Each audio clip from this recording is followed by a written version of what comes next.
I wanted to catch that show. This stuff is like gold around here, you know. It's like gold.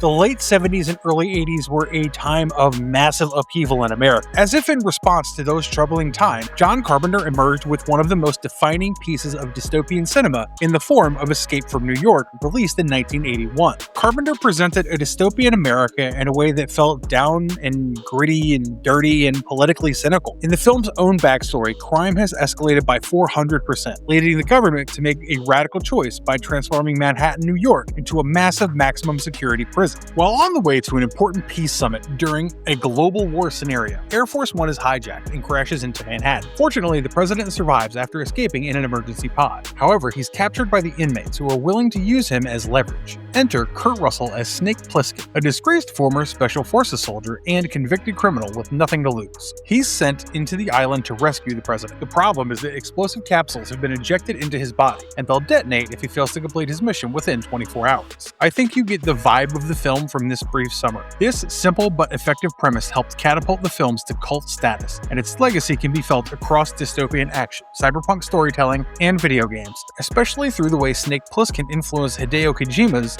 Metal Gear universe. After several failed attempts over the years, we may finally be getting a new reimagining of this iconic film. Join me in this video as I explore everything we know so far about this new project, from who is attached to direct it, the potential casting conversation, the reason why we had to wait for so long, and what we can realistically expect from this film. So, without further ado, let's begin. You and Brain just say goodbye to each other.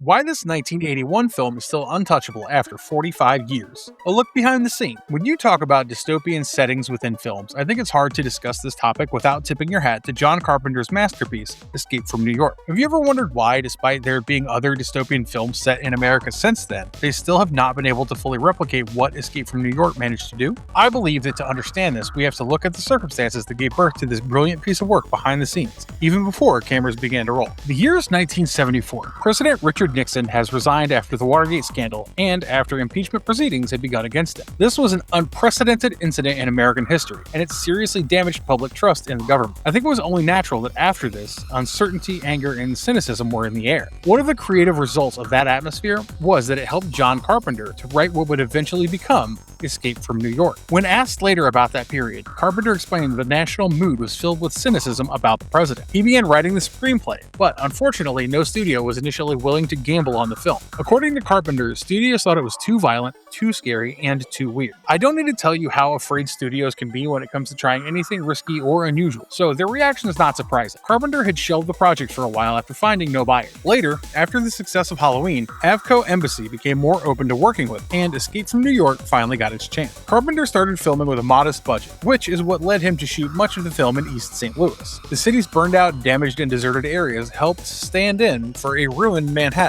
without needing an enormous studio build. According to Carpenter, the location gave them exactly the kind of devastated look the film needed.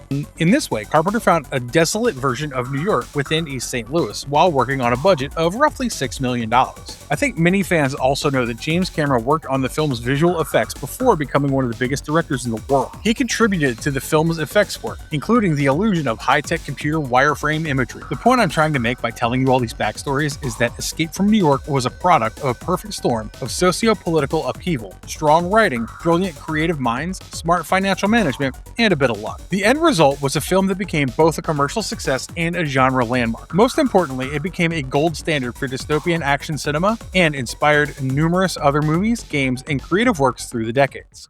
Snake Plissken, the character that turned Kurt Russell into an action hero. Let me tell you, before Kurt Russell was kicking ass in films like Escape from New York, Tango and Cash, and Executive Decision, he was still strongly associated with the family-friendly Disney projects like the computer wore tennis shoes. Therefore, when John Carpenter wanted him as the lead actor for Snake Plissken, not everyone immediately understood the choice. In an interview, Carpenter recalled that people were uncertain about Kurt as a hero because they still saw him as a Disney kid. I mean, who could blame him for that line of thought? Even if it is possible impossible for us to now imagine anyone else with that iconic eye patch as Snake other than Kurt Russell. Avco Assembly Pictures wanted someone more traditionally macho and action-ready, with names like Charles Bronson, Tommy Lee Jones, or Chuck Norris being discussed at different points. Carpenter, however, didn't budge from his stance. He believed Russell could bring the right mixture of danger, bitterness, and wounded coolness to the role. Once Russell got the role of Snake, he completely immersed himself in the character and began preparing for it both physically and mentally. The look was crucial. The eye patch, the long hair, the dark clothing, the quiet menace, and that permanently suspicious stare that all helped create one of the most iconic anti-heroes of the 80s. Russell himself later explained that he suggested the eye patch to Carpenter, and Carpenter immediately liked the idea. Do you know that Snake Plissken also helped to inspire Hideo Kojima's Metal Gear hero? The influence is impossible to ignore. The name Snake, the Special Forces background, the stealth mission structure, even the latter use of the alias Iroquois Plissken in Metal Gear Solid 2, all show how deep that connection runs. I think this is a pretty neat fact because it proves that Snake Plissken's shadow went far beyond cinema. The eye patch did compromise Russell's depth perception, which meant that he had to adjust while filming. However, equipped with it, Kurt Russell successfully transitioned from a Disney-associated face to a major action hero. He came to completely own the role of Snake Plissken, a disgraced and incarcerated former Special Forces soldier tasked with rescuing the American president or dying in the attempt.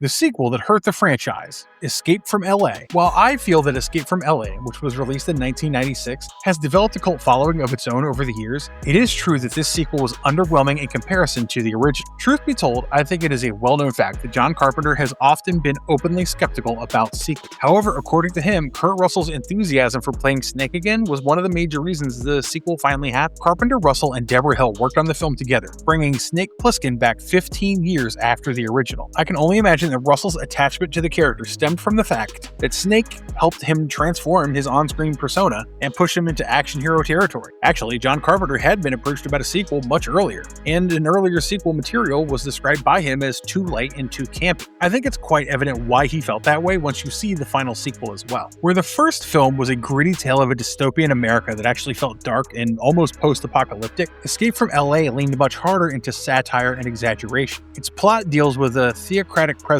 who outlaws things like red meat, profanity, and alcohol. On top of the cartoonish feeling, he has a daughter named Utopia who goes against him. Not to mention, Snake is once again on the wrong side of the law, despite saving the president in the previous film, and he once again finds himself injected with a lethal substance and strapped with a time-gated mission. I think you could see why many viewers thought it felt campier and less original than the first film. Unlike the previous film, which performed strongly against its modest budget, this sequel had a reported budget of around $50 million and grossed about $42.3 million worldwide. Critics were divided and some were harsh. Todd McCarthy of Variety called it a cartoonish, cheesy, and surprisingly campy apocalyptic action film that had funny and anarchic ideas but did not pull them together into a coherent whole. I think while John Carpenter may have been relatively philosophical about the sequel's fate, its underperformance essentially killed the immediate momentum for another film in the franchise, and it's mostly stayed that way ever since.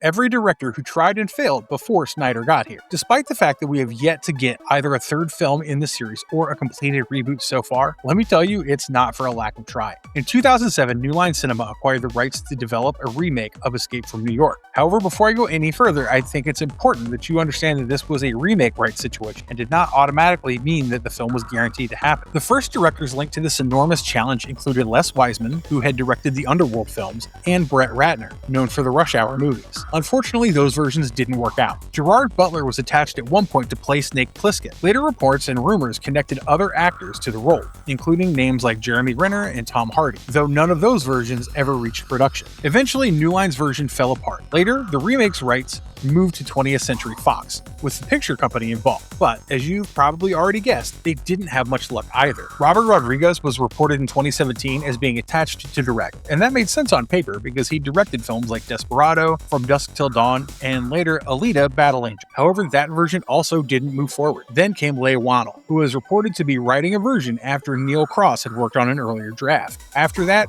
Radio Silence became attached. To be clear, Radio Silence is not just a duo. The filmmaking collective collective includes Matt Bettinelli-Olpin, Tyler Gillett, and Chad Vilea, though Bettinelli-Olpin and Gillett are often the directing faces associated with their film. Out of all the filmmakers who circled the property, they were among the most interesting because of their success with modern horror thrillers. The radio silence version was later described as more of a continuation than a simple remake, but also that didn't happen. By 2024, they had left the project, with Tyler Gillett explaining that it was a tricky rights and timing issue, and that there was a clock on the project and they were not in a position to meet it. I think his summary of why remakes like this bounce around is perfect. That said, eventually, as we know now, the project moved to Studio Canal's hands, and Zack Snyder became the next major filmmaker attached to it. Now, time will tell if we actually get a new film or Snyder joins the long list of directors who tried and couldn't get Snake Plissken back on the big screen.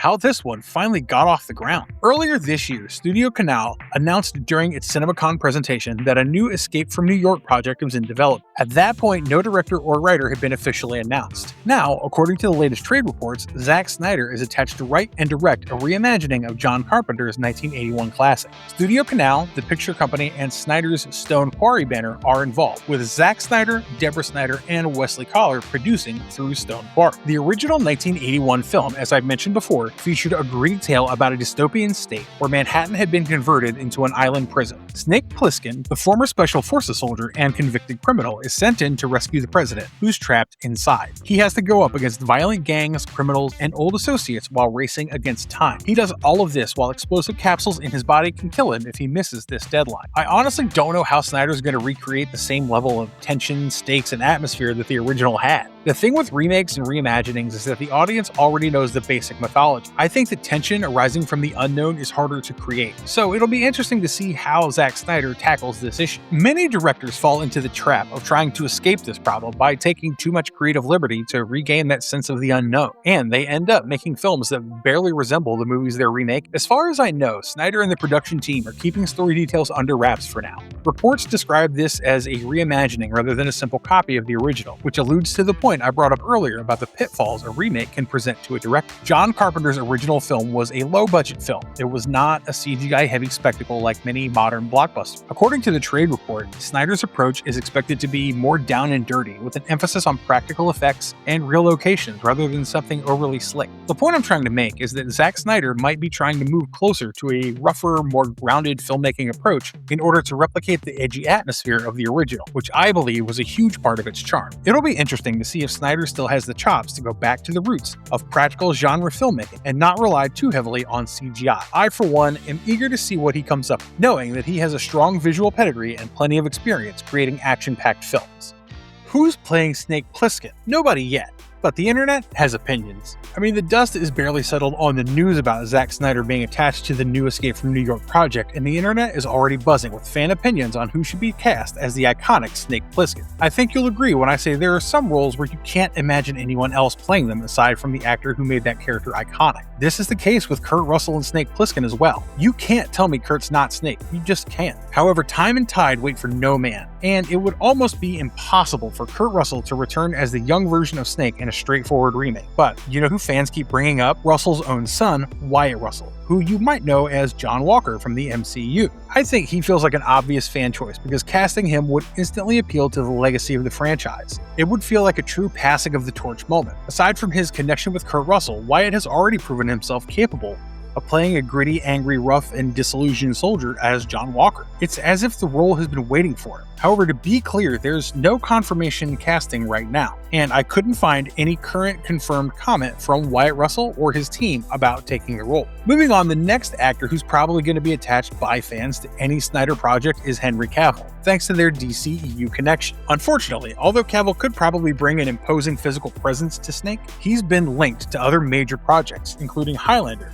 so this is only fan speculation for now. The next candidate's not so much a fan endorsement as a self-endorsement. I'd make a great Snake Plissken. Just kidding. After Snyder shared the news about the project online, Frank Grillo appeared to throw his name into the mix, and I think you can see why. Grillo is a proven action actor, and he has the gruff, tough guy look down to a T. All you have to do is slap that eye patch on him, and visually, you can understand why fans would see the connection. Kurt Russell already said his piece, and it was not a ringing endorsement. If you've noticed, John Carpenter is connected to this new version as an executive producer, but the one person clearly not attached right now is Kurt Russell. In an interview following the renewed talk of an Escape from New York reboot, The original Snake explained that people have talked about remaking and reviving the film for years. He said that remakes in general don't excite him very much, although he had fun returning for Escape from LA with Carpenter. I think it's easy to detect a lack of excitement from Russell, despite Snake Plissken being one of the standout characters that transformed his career. He also pointed out that a lot of his films have been discussed for sequels or redos over the years, and that people often find out those projects are tougher to pull off than they first seem. His basic attitude wasn't hostile, but cautious. In other words, we'll see what happens, and good luck to them. I think it's obvious that Kurt Russell has no ill feelings towards the new project or the people involved with it. However, I believe it is hard to dismiss the sense of resignation in his words after seeing so many attempts over the years to redo his iconic movies, all of which have failed so far. Many people probably expected him to be more excited about a new remake because of his history with the original, but I don't believe that he's obligated to be. Snake Plissken is his character in the eyes of many fans, and that kind of legacy is not easy to hand over. What do you think about his reaction? John Carpenter is the executive producer, and here's why that matters. I think it's important to note that John Carpenter is not simply the director of the original film. He also co-wrote it with Nick Castle and remains closely tied to the underlying rights. Current trade reporting says Studio Canal shares rights to the property with Carpenter, and Carpenter is expected to be involved as an executive producer. Why is this important? Because his involvement can be interpreted in two ways, and both can affect how fans see the project. One way of looking at it is that because Carpenter has rights involvement, his executive producer credit may be part of the rights and development structure. In that case, fans shouldn't automatically assume that he's creatively steering the film by day. Carpenter has been very open over the years about not always being excited about sequels, remakes, or continuations of his work, so it is possible that his involvement is more supervisory or rights-related than hands-on. The other, more optimistic viewpoint is that Carpenter being involved gives the project a degree of legitimacy. Even if he's not directing, his name being connected to the film can reassure fans that the new version is not happening completely outside the orbit of the original creator. I don't know yet how active Carpenter will be on Snyder's Escape from New York. Maybe he'll only be there as an executive producer, maybe he'll have more input. Maybe he'll simply offer his blessings and step aside. But one thing is certain, if fans believe this movie has Carpenter's genuine approval, it will immediately raise the hype around the project. Where things stand now. As of now, Zack Snyder has only recently been reported as attached to write and direct the film, which means things are still very clearly in the early stage. The project is being developed by Studio Canal with the picture company and Stone Quarry involved. The package is expected to be taken to studios and streamers, which means there's no final distributor confirmed yet. There's also no confirmed cast, no production start date, no trailer, and no official release date. That's important because a lot of fans hear that the director is attached and immediately assume that the movie is definitely happening. Hollywood does not work that way. Projects can be announced, packaged, shopped, rewritten, delayed, and sometimes abandoned entirely. That is especially true with a property like Escape from New York, which has already gone through years of failed attempts. I think it's also worth noting that Snyder's been working on The Last Photograph, and reports have connected him to other projects as well. So even with him attached, the new Escape from New York still has to move through writing, packaging, financing, casting, pre-production, and distribution before it becomes real in the way fans want it to be real. To conclude, I think it's fair to say that despite this latest development, there's still a long road ahead before anything fully takes shape. It's more than likely that we'll not see this film immediately. I just hope it doesn't get stuck in development hell again. In some ways, I think Kurt Russell's reaction is pretty valid because nothing is set in stone until it's actually set in stone. For now, instead of arguing too early about whether this film can live up to the legacy of the original, we should probably be cautiously optimistic about it existing at all. I think we've seen too many Hollywood promises get broken over the years. Still, as a fan of the original series, I have my fingers crossed. And despite what I just said, I'd like to know whether you think Zack Snyder's take on this iconic movie can live up to the fans' expectations. Let me know in the comments. For now, though, it's time for me to say goodbye. I hope to see you again in the next one. Until then, stay safe and stay marvelous.